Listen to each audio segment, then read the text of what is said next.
ప్రారంభము నుండే ఒక మంట లేదు. ఈ సంవత్సరం నేను అందరికంటే ముందుండాలి. ప్రారంభము నుండే నువ్వు చదివే చదువులో కానీ, ఉద్యోగంలో కానీ, వ్యాపారంలో కానీ, ఇదిగో ఆత్మీయతలో కానీ ఆ మంట ఉండాలి.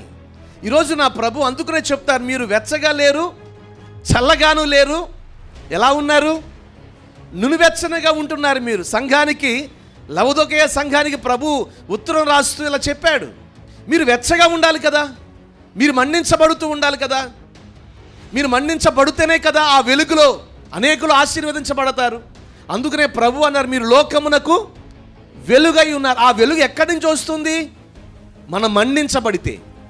మనం మండించబడితే ఆ మంటలోంచి వెలుగు వస్తుంది.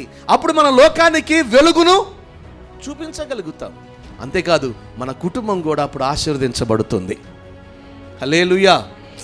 ఏదో చిన్న ప్రార్థన ఉదయం లేచిన తర్వాత, ఏదో చిన్న వాక్యం, ఆ తర్వాత నా జీవితం పరుగు మళ్ళీ రాత్రికి ఒక చిన్న ప్రార్థన, అయిపోయింది జీవితం.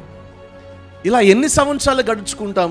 లేదండి, ఆత్మీయతలో మనకు మంట ఉంటే ఇదిగో మనం అనుకున్న దానికంటే ఎక్కువగా ప్రభు దగ్గర మనం పొందుకుంటాం.